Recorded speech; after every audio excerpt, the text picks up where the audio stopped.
નમસ્કાર ખેડૂત મિત્રો, આજે અમારી યુટ્યુબ ચેનલમાં તમારા બધા ખેડૂત મિત્રોનું સ્વાગત કરીએ છીએ। આજે આપણે એક નવો જ વિડીયો જે અમારી ચેનલમાં પહેલો આ ખેતી મરચાની ખેતી જે ખેડૂત કરતા હોય તે તમને પહેલો વિડીયો જોવા મળશે, કારણ કે અમે પણ એવી મહેનત કરતા હોઈએ છીએ કે તમારા માટે નવો જ વિડીયો લઈને આવીએ ને નવી ખેતીની જાણકારી કઈ રીતે તમારા સુધી પહોંચાડીએ તેના હેતુથી અમે આજે એક મરચાની ખેતી કરતા એક ખેડૂત આપણે તેમની પાસેથી સૌથી પહેલા તેમનું નામ ને પરિચય પૂછીએ। તો બોલો તમારું સૌથી પહેલા નામ। મારું નામ ઠાકોર વિપુલજી દજાજી। ઓમ ફરી જાવ કેમેરા। હા સર, ગામ રોડા, તાલુકો હારીજ, જિલ્લો પાટણ। બરાબર છે। હવે તમે આ મરચાની ખેતી કરી છે, તો સૌથી પહેલા તો તમને આ મરચા વિશે થોડી તમે માહિતી આપો કે આને વાબાનો સમયગાળો સૌથી પહેલા કયા મહિનામાં મરચા આપણે વાવેતર કરવું જોઈએ? મરચા તો 7મા મહિનામાં વાવેતર કરવું જોઈએ। બરાબર, 7મા મહિના વાવેતર થાય ને આ તમે રોપા લાવો છો કે ડાયરેક્ટ બિયારણ થી? ના, રોપા। અને વાવેતરની પદ્ધતિ કઈ છે એ થોડું ખેડૂતો રોપા લાવો છો કે એમ કે? ના, રોપા લાવો, તૈયાર રોપા જ લાવો છો? રોપી દેવાના કાળા પ્રમાણે। તો તમે આ રોપા લાવો તો શું ભાવ તમને મળે એક રૂપાનો? 1 રૂપિયાનો 1 રૂપિયો। બરાબર છે। તો આ રોપામાં તમે ઉગાડ્યા પછી તરત પિયત આપવું પડે કે એ થોડી માહિતી આપો। પિયત તો વાવ્યા પછી તરત પાણી આપવું પડે? પાણી તરત આપવું પડે। બરાબર છે। હવે તમે આ મરચા વાવી દીધા, 1 મહિનાનો સમયગાળો ધારકો થયો છે, તો આમાં કોઈ જંતુનાશક દવાનો ઉપયોગ કરવો પડે, ખાતર આપવું પડે કે એ થોડું જણાવો। ખાતર તો નહીં આપ્યું પણ દવાનો ઉપયોગ કર્યો હતો। યુરિયા કે ડીએપી કશું આપ્યું નથી? ડીએપી આપ્યું હતું। બરાબર છે। તો હવે આ જે મરચા છે કેટલો સમયગાળો થયો છે આ વાવેતર કર્યા પછી? 70 દિવસ। 70 દિવસ એટલે અંદાજિત 2.5 મહિના જેવો સમયગાળો થયો છે। બરાબર। તમે બીજો ઉતાર લીધો કે આ પહેલો ઉતાર જ છે? ના, લીધો ઉતાર। અને પહેલા એક લઈ લીધો? ના, ઓની પહેલા તો અમે લગભગ બધા થઈને તો લગભગ 45 કે 55 જેવા વેચ્યા। 55 જેવા વેચ્યા, બરાબર। અને મહિનો જ થયો છે? 2.5 મહિના થયા। બહુ સરસ કહેવાય। બરાબર। હવે જ્યારે તમે આ બજારમાં વેચવા જાવ છો ત્યારે આનો શું તમને ભાવ મળે છે? ભાવ તો 20 રૂપિયા મળે છે। 1 કિલોના 20 રૂપિયા? 1 કિલોના 20 રૂપિયા। તમારે નજીક કયું મળે એમ ને?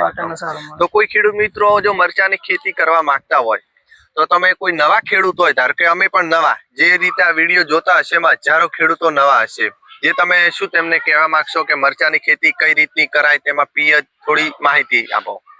મરચાની ખેતી તો વાયા પાસે તમારે પેલી વિકાસની દવા આપવી પડે। ના, નીચે થળમ નાખવી પડે વિકાસની દવા। પછી આ કોકડ બોકડ હોય તો એના માટે ઉપર દવા છાંટવી પડે। એટલે જે ચૂસ્યો આવે મરચામાં પણ ચૂસ્યો આવે। ઈયળ છે।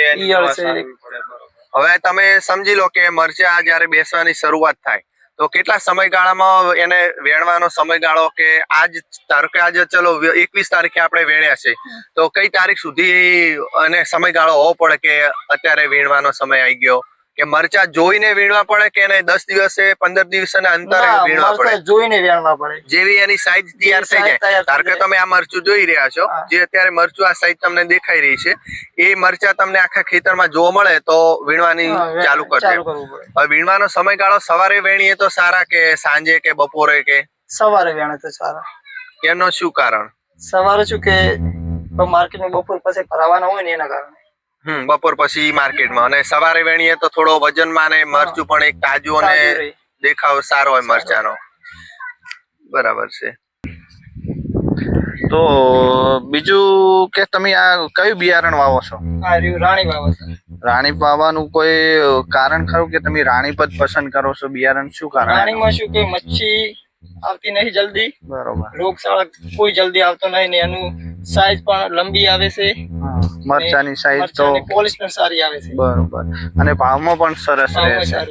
તો આજ તમે જોઈ શકો છો મિત્રો, આટલી હજુ ઓનથી પણ વધારે સાઈઝ વધશે, કેમ કે આ તો હમણાં જ વેણેલો છે મરચા। આ તમે જોઈ શકો, બહુ સરસ અને લીલા એકદમ મરચા આવે છે। બીજું તો મિત્રો કે આપણે પાણીનું તો બધું તમને કહી દીધું કે કેટલા ટાઈમે શું આપવું ને બધું। વરહાળાનું જે છે એ તો જંતુનાશક દરેકમાં દવા છોટવી જ પડે છે, અને અમુક વરહાળાના કારણે, વરસાદ ઋતુના કારણે પણ બગડતું હોય છે બિયારણ, એટલે બહુ આમાં ખાતેદારી રાખવી પડે છે તમારે, બરોબર। બીજું તો તમે શું કહેશો ગોલાલભાઈ, તમારે કોઈ જાણવા બાબત? તો બીજું તો આપણે ખેડૂત મિત્રોને એ જ કહીએ કે આવા જો અલગ રીતની તમે ખેતી કરશો, આમાં આપણે કે મજૂરોની જરૂર પડે કે તમે એકલા હોય તો કામ કરી શકો કે એ થોડું કહો? ના, મજૂરોની જરૂર પડે, એકલા ના કરી. બરાબર છે. હવે તમે ધારો કે આ મરચા આજે વીણ્યા છે તો આજના આજ બજારમાં પહોંચતા કરવા પડે કે ના, એ તમારી સગવડ પ્રમાણે કરો તો ચાલે? સગવડ પ્રમાણે કરે તો ચાલે. એક દિવસ પડ્યા રહે તો કોઈ બગડી જાય કે કઈ ના થાય. કઈ ના થાય. તો ખેડૂત મિત્રો, જો આ મરચાની ખેતી ઠાકોર વિપુજીએ કરી છે રોડા ગામમાં, તો તમને આ મરચાની ખેતી સારી લાગી હોય, તમે પણ કરવા માંગતા હોય તો તમને બને એટલો માહિતી પહોંચાડવાનો ખેડૂત સુધી પ્રયત્ન અમારો રહ્યો છે, જેથી કરીને કોઈ નવા ખેડૂતો માહિતી જોવા માંગતા હોય કે મરચા જોવા માંગતા હોય તો અહીંયા નજીકના ખેડૂત હોય તો તમે રોડા ગામમાં આવી અને મરચાની ખેતી જોઈ શકો છો. એવું ખેડૂતનું કહેવું છે. ગમે ત્યારે આવશો તો આ મરચાની ખેતી તમને અહીંયા બતાવવામાં આવશે, જેથી કરીને ખેડૂતે પૂરતા પ્રમાણમાં આપણે માહિતી તો પહોંચાડી જ છે ખેડૂતને. તો આવી ખેતી જો કરવા માંગતા હોય તો ઓછા ખર્ચમાં અને કહેવાનું ઉત્પાદન પણ સારું આપણને મળે છે એવું ખેડૂતે જણાવ્યું છે. તો અમારી ચેનલને જો તમે લાઈક ના કરી હોય તો લાઈક કરજો, શેર કરજો. શેર કરવાનું કારણ એ કહ્યું છે કે બીજા ખેડૂતને તમે આ વિડીયો પોસ્ટ તો કરશો તો એ ખેડૂત પણ જો જાણકાર બનશે અને વાવું હોય, આવા મરચાની ખેતી કરવી હોય તો તે પણ કરી શકશે, એને માહિતી મળશે. હા, તો અમારી ચેનલને લાઈક, શેર અને સબસ્ક્રાઇબ કરવાનું ના ભૂલતા, જેથી કરીને આવા વિડીયો સૌથી પહેલા તમારા સુધી પહોંચે. જય જવાન, જય કિસાન.